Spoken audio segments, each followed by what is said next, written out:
우리 지역의 이슈를 살펴보는 헬로우 이슈토크입니다. 코로나19 확산이 계속되고 있는 요즘 7월 들어 광주 전남 지역사회에서도 감염이 확산하고 있는데요. 청정 지역이던 전남에서도 확진자가 증가하면서 우려의 목소리가 커지고 있습니다.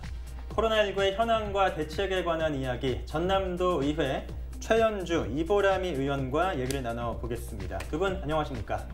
안녕하세요. 제가 첫 번째 질문은 최 의원님께 드리겠습니다.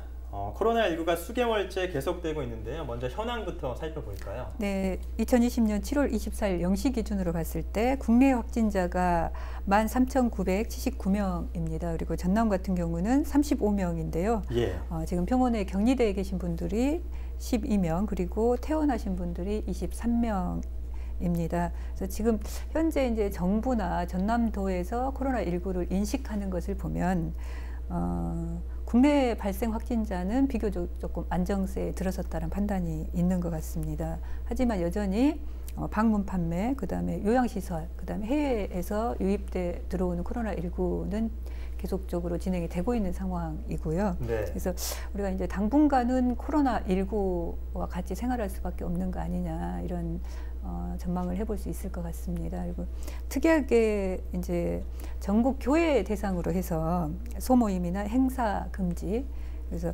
뭐 핵심 방역 수칙이 의무화됐습니다. 근데 이 관련해서 이제 교계에서 지역별로 편차가 굉장히 코로나가 발생되는 게 큰데 네. 이렇게 일괄적으로 내리는 것에 대한 문제 제기가 있었고요. 그래서 7월 24일 18시부터 해서 그 교회 방역이 해제가 된 상황입니다. 하지만 또 이후에 어떠한 상황이 발생될지 모르기 때문에 여전히 이제 지자체에서 이것은 좀 합리적으로 판단할 수 있게끔 열어놓은 거고요. 1월 20일 그 국내에서 중국 여성이 이제 첫 확진이 됐습니다. 그리고 네. 6개월간 이게 이제 장기화되다 보니까 좀 여러 가지 좀 문제들이 좀 나타났다고 생각하는데요. 첫 번째는 이제 확진자가 발생된 지역 같은 경우는 굉장히 경제적으로 큰 타격을 받을 수밖에 없는, 거의 그 거리에 사람이 없는 뭐 이런 상황이 네. 있었고요. 또 이제 확진자가 됐을 때는 그 카더라라고 하는 굉장히 그 실제 그 사실에 근거하지 않는 이런 것들이 유포되면서 어떤 개인정보 문제도 저는 우리 사회에 조금 나타났다고 생각하고요. 다음은 이제 가장 크게는 각계각층에서의 어떤 경제적 어려움, 그리고 취약계층들이 오히려 이제 코로나19 상황에서 훨씬 더 위험에 많이 노출되는 이런 상황이 지속되고 있다라고 보고 있습니다. 네, 코로나19 장기화로 인해서 정말로 많은 분야가 타격을 입고 있는데요. 이번에는 코로나19 피해 현황과 문제점에 대해서 이 의원님께 좀 질문해 드리겠습니다. 네, 가장 먼저 피해를 보고 계신 분들은 주로 소상공인 분들이십니다. 전라남도의 피해 신고 접수 건수의 한 96%가 소상공인들의 매출 감소를 호소하고 있는 실정이고요. 실제 확진자가 발생한 그 지역 같은 경우는 아까도 말씀드렸지만 거리에 사람이 거의 없을 정도이기 때문에 이런 곳에서는 그 소상공인들이 휴업이나 폐업을 또 고민하고 계시는 그런 네. 현상까지 있습니다. 그래서 이에 대한 대책이 좀 필요하고요. 그리고 또 관광업과 여행업이 많은 피해를 보고 있는데 예를 들자면 목포 해상 케이블카 같은 경우에는 코로나 이전에는 하루에 한 6~7천 명이 이용을 했다고 하던데 코로나 이후에는 그 10분의 1로 줄었다고 하더라고요. 그래서 적자 규모가 월 10억여 원 그 정도에 달한다고 하고, 여수 해상 케이블카도 마찬가지로 한 그 5~6천 명 되셨는데 이제 500에서 600명 정도로 줄어든, 그러니까 네. 10분의 1 정도로 감소가 됐다고 해요. 또 숙박업 같은 경우도 보면 목포 같은 경우에는 한 70%가량이 그 예약이 줄었다고 하고요. 네. 여행업의 그 예약 취소 건수가 뭐 한 1250건 정도로 1분기 기준으로요. 1250건 정도가 취소가 돼서 한 44억 8,400만 원 정도의 피해를 보고 있다라는 네. 통계가 나오고 있습니다. 그리고 또 이 교육과 관련해서는 아이들의 피해가 또 있는 것인데요. 그 원격 수업과 등교 수업이 병행이 되다 보니까 이 면대면 수업에 비교했을 때 좀 학습 효과가 많이 떨어지는 그런 경향이 있고, 특히 이제 고3 학생들 같은 경우는 이 수능을 앞두고 있는데, 이 기존에 졸업했던 분들 대비, 졸업생 대비 지금 현 고3 학생들이 좀 피해를 볼 것이다 하는 추측들이 많이 있습니다. 그 학업 결손이 있고 또 비교과 활동을 미시행함으로 인해서 학생부 종합 전형 기록에 있어서 이제 좀 부실할 수 있다 하는 그런 우려가 있어서요. 그에 대한 또 대비도 필요하겠다 하는 것이고요. 또 우리 노동자들이 지금 또 어려움을 겪고 있습니다. 임금의 하락과 그리고 고용 불안이 나타나고 있는데, 1968년에 설립된 포스코에서 창사 이래 처음으로 그 부분적이긴 하지만 유급휴직이 실시가 되고 있어요. 그리고 이 유급휴직을 한다는 것은 임금이 나오기는 하지만 70%밖에 나오지 않는 것이거든요. 그렇기 때문에 이제 노동자들이 그 소득이 줄기 때문에 소비가 위축이 되고 그 여파는 지역 경제에 타격을 주게 되는 것이죠. 네. 그리고 그의 하청업체들 역시 이 5% 정도의 매출을 감소하라고 이 원청에서 이야기가 나오면서, 이 5% 매출이 감소한다는 것은 인원을 줄이라는 이야기거든요. 네. 그렇게 되면 이 고용이 불안정해지고 또 해고되거나 하는 분들에 의해서 또 소비가 위축이 되겠죠. 네. 그러다 보면 이것이 지역 경제 전반에 걸쳐서 영향을 주게 되는 겁니다. 그래서 지역 경제 전반이 지금 뭐 소상공인, 관광, 여행업, 뭐 교육, 또 노동자들 다들 같이 힘든 상황인데요. 사실 이런 힘든 점들도 있지만 이 코로나19가 확산이 되면서 거기에 감염되는 이 피해자들의 문제가 가장 크겠죠. 네. 그런데 우리 지역의 공공의료 부분이 많이 취약하기 때문에 이에 대한 대책이 필요하겠다. 지금은 35명 정도로 이렇게 유지가 되고 있어서 어느 정도 이렇게 치료가 되고 있고 안정적으로 예방이 되고 있지만, 만일 확산되거나 크게 확산하게 되면 네. 많은 분들이 걸리게 되면 우리 지역에서 감당 못하는 상황이 오게 되는 것이거든요. 네. 그래서 그런 문제점이 또 같이 있습니다. 소상공인 분들, 관광업, 또 교육 분야 이렇게 대해서 문제점을 말씀을 해주셨고, 마지막에 이제 의료 분야, 그 분야에 대해서 좀 얘기를 더 나눠볼까 합니다. 네. 이제 전남도는 의대가 없기 때문에 이렇게 코로나19 같은 의료 사안에 대해서는 즉각적인 대처가 힘들잖아요. 네. 그래서 이제 더욱더 좀 불편함을 느낄 수 있지 않을까 생각을 해보는데, 전남 의대 유치 요즘에 좀 긍정적인 소식도 들리고 있거든요. 네네. 일단은 의원님께서는 어떻게 보고 계신가요? 네, 이제 그 방금 이보람 의원님도 말씀하셨습니다. 근데 네. 코로나19로 인해서 공공의료의 중요성이 어느 때보다 지금 높아져 있고요. 각 지역에서 감염병 전문병원으로 해서 의료원이 다 지정이 됐습니다. 네. 이 얘기는 뭐냐면 결국은 뭔가 그 손해를 보더라도 국민들의 그리고 도민들의 건강을 위해서는 공공의료가 그 책임을 질 수밖에 없다라는 것을 현실적으로 좀 저는 보여줬다라고 생각하고요. 이제 전남 같은 경우는 그 암 발생률이나 만성 질환 뭐 이런 발생률을 봤을 때, 그리고 의사 1인당 진료 책임 이런 걸 봤을 때 전국에서 거의 최하위 수준입니다. 그래서 네. 어느 지역보다 지금 필요한 것이고요. 어제 이제 정부에서 그 전남이다라고 얘기하진 않았습니다만은 의대가 없는 유일한 광역이 전남이기 때문에 네. 아마 전남으로 의대가 올 거다라는 기대감이 지금 한층 높아져 있고요.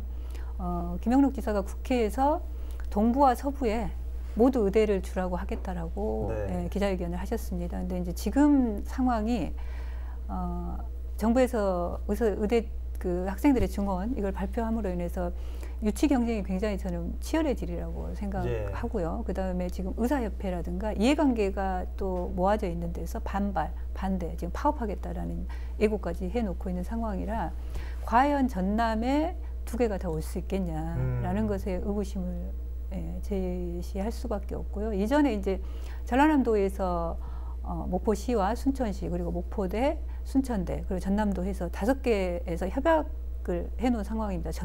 그 전남에 하나를 유치하자. 그러면 네. 결국 2개를 주십시오라고 얘기할 거면 왜 이런 협약식을 해서 지자체를 다 묶어놨는지 결국은 이제는 공이 다시 정부로 넘어간 거거든요. 그리고 의과대학과 관련해서는 전남도의 사업이 실은 아닌 거죠. 왜냐하면 정부 부처에서 이걸 결정하고 또 시행을 할 수밖에 없기 때문에 그래서 저는 지금 하여튼 전라남도에서 추진하는 과정에서는 약간 미진하고 좀 부족했다라는 걸 먼저 지적을 하고 싶고요. 그렇다면 어디로 가야 되냐라는 문제가 저는 바로 이제 눈앞에 와 있다고 생각합니다. 왜냐하면 이제 교육부에서 올 12월에 의대 정원 증원 관련해서 기본 계획을 수립을 하거든요. 그리고 내년 5월에 모집 요강을 발표하겠다. 그것은 곧 어딘지 하여튼 지금 정해져야 되는 상황에 와 있는 거고요. 그래서 특별히 이제 물론 2개가 올 수 있으면 좋겠지만 그렇지 않다라고 하면 저는 이제 준비를 이쪽 서남부에서 좀 해서 목포대학교 의대가 올 수 있게끔 좀 노력을 해야 된다라고 생각하고요. 또한 이제 그 근거도 분명히 있다라고 생각합니다. 그래서 이전에 이제 전남도 박준영 지사 시절이긴 했습니다만은 2012년도에 그 2,000명의 도민들이 모여서 목포대학교 의과대학 유치 결의대회를 진행한 바 있고요. 2013년도에 순천 시민과의 만남에서도 목포대학교로 와야 된다. 여기가 선 유치돼야 된다라는 것을 전남도의 입장으로 분명히 밝힌 역사가 있습니다. 그것은 지금 현재 그 서남권이 가지고 있는 동부 같은 경우는 그 청소년 관련된 전문병원이라든가 병원은 그 관절 관련된 전문병원이 있거든요. 하지만 이쪽은 지금 그러한 전문병원이 하나도 없는 상황이고요. 그다음에 그 균형발전 차원에서 봤을 때도 제가 2010년도에 그 서남권 같은 경우 지역 총 생산이 13조거든요. 그리고 동부권은 38조입니다. 결국에는 3분의 1 정도의 수준밖에 여기가 안 되거든요. 그래서 공공의료가 실질적으로 필요하다라는 것을 동서의 어떤 균형 발전 차원에서 봐야 되고 저는 지금 시간이 지나면서 이 격차는 더 벌어지고 있다라고 생각하거든요. 그리고 이미 그 목포대학교 의과대학 설립 타당성 연구 영역 조사가 교육부에서 발주를 해서 그 국책연구기관인 보건사회연구원에서 이미 진행한 바 있습니다. 그리고 그 결과가 이미 나와 있고요. 물론 타당성뿐만 아니라 어떤 경제적인 효용성도 굉장히 높다라고 지금 결과가 나와 있습니다. 그래서 저는 전남도가 조금 그 조율하는 입장을 좀 가지면서 목포대학교 의과대학 유치될 수 있도록 같이 좀 힘을 모으는 이런 걸 해주셨으면 좋을 텐데 여전히 2곳으로 가자라고 이제 제안을 하다 보니 저는 약간 조금 안타깝고 아쉽다는 말씀 드리고 싶습니다. 그러니까 정부가 의대가 없는 지역에 의대를 유치하겠다고 발표를 했고 또 전남도는 의대가 지금 없는 상황이기 때문에 관심도 커지고 있고요. 말씀하신 대로 준비를 잘 해야 될 것 같습니다. 자, 코로나19에 대해서 얘기를 나눠보고 있습니다. 이번에는 현황과 더불어서 대책에 대해서 얘기를 나눠볼까 하는데 제가 이건 이 의원님께 여쭤볼게요. 현재 현황이라든가 혹은 앞으로의 대책 어떤 걸 꼽을 수 있을까요? 굉장히 많은 분들이 이제 피해를 보고 있는 실정이어서 저는 구체적으로 그 사각지대에 있는 분들에 대한 대책을 좀 많이 마련했으면 좋겠다 하는 생각이 듭니다. 실제 지난 그 영암군에서 그 공무원이 골프 회동을 하면서 이 공직자들이 감염 우려가 있지 않았습니까? 그리고 확진자도 있었고요. 이와 관련해서 지금 그 도민들의 이 여론이 좀 많이 그 형성돼 있습니다.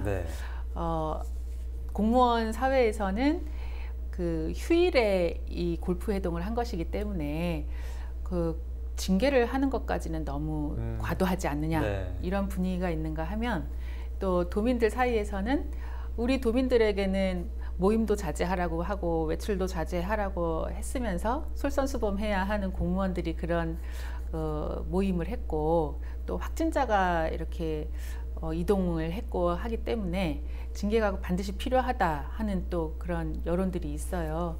그래서 이러한 상황들을 봤을 때 공무원들의 좀 더 경각심을 좀 높여서 먼저 솔선수범하는 것이 좀 필요하겠다. 네. 공직자들이 감염됐을 때는 영안군청이 폐쇄되고 도청의 그 사무실이 폐쇄되는 그런 일이 발생을 한 것이거든요. 이렇게 되면 공적 업무를 전혀 볼 수가 없는 상황이 되는 것이기 때문에 이건 사회적 혼란을 가져올 수 있습니다. 그래서 앞으로 그 징계의 여부와 상관없이 좀 더 경각심을 갖고 이 코로나 위기 상황에 대해서 대처를 해주셨으면 좋겠다 하는 생각이 들고요.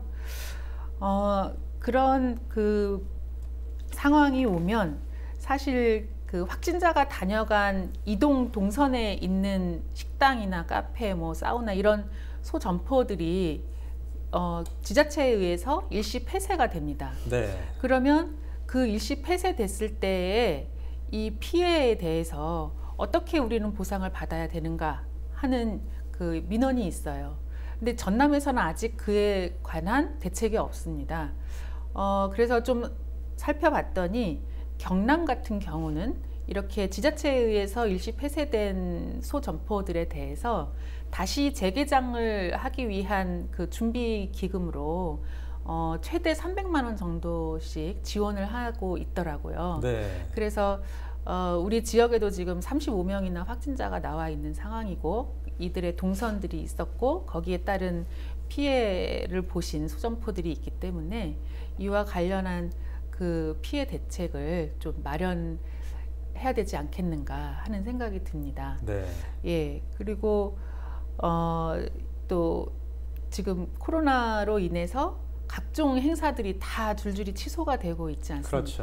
예. 그러다 보니까 문화인들, 예술인들 또 이런 프리랜서들이 많은 피해를 보고 있어요. 사실 그 업만 하고 계신 분들은 생계의 위험을 느낀다고까지 말씀을 하시거든요. 네.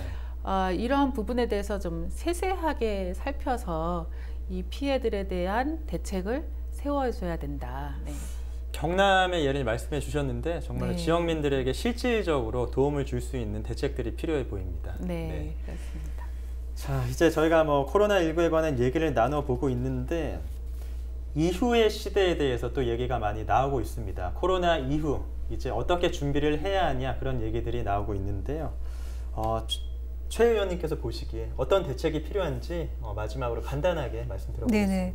크게 세 가지 말씀드리고 싶습니다. 네. 한 가지는 저희가 이제 그 감염내과 전문의가 전남에 2명밖에 없거든요. 그리고 네. 실제 감염병이 발생됐을 때 이것을 전문적으로 다룰 수 있는 병원도 없는 게 사실입니다. 국립목포병원이 있긴 한데 여기가 의사가 없기 때문에 실제 발생이 되면 할 수 있는 일이 거의 없는, 의사를 지원받아야 되는 상황이기 때문에 무엇보다도 저는 도민들의 안전을 중심으로 해서 고민을 해야 된다고 생각하고요. 그래서 공공의료 시스템을 도입을 해서 체계를 좀 갖추어야 된다라는 네. 거 먼저 말씀드리고 싶고요. 두 번째는 지역계층일수록 이런 어려운 상황에 위기에 많이 노출이 될 수밖에 없습니다. 그러면 이에 맞는 사회안전망을 어떻게 구축할 거냐. 이거는 교육청, 각 행정기구들이 좀 머리를 맞대고 협의를 해서 그런 사회안전망 구성과 관련된 고민이 필요하다고 생각하고요.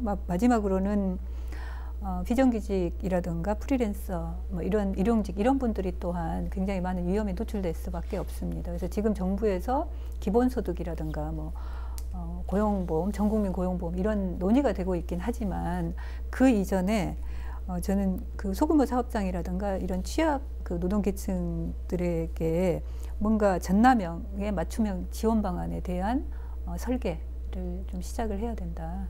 이렇게 보고 있습니다. 그러니까 코로나19가 현재 진행형이기 때문에 현재는 물론이고 또 이후에 대해서도 좀 아주 세심한 고민이 필요해 보입니다. 자, 오늘 코로나19 지역 감염 확산의 현황과 대책에 대해서 전남도 의회 최현주, 이보람이 의원과 얘기를 나눠봤습니다. 두 분 오늘 고맙습니다. 코로나19가 장기화되고 지역 감염이 확산하면서 우리 전남도 안심할 수 없는 상황이 됐습니다. 긴장의 끈을 놓지 않으면서 각 지자체와 정부는 대책을 마련하고요. 도민은 위생수칙을 준수해야 할 텐데요. 나 하나쯤이야 하는 마음을 버리고 코로나19 확산 방지에 모두 함께 노력하는 자세가 필요할 것 같습니다. 헬로 이슈토크 오늘 순서 여기서 마치겠습니다.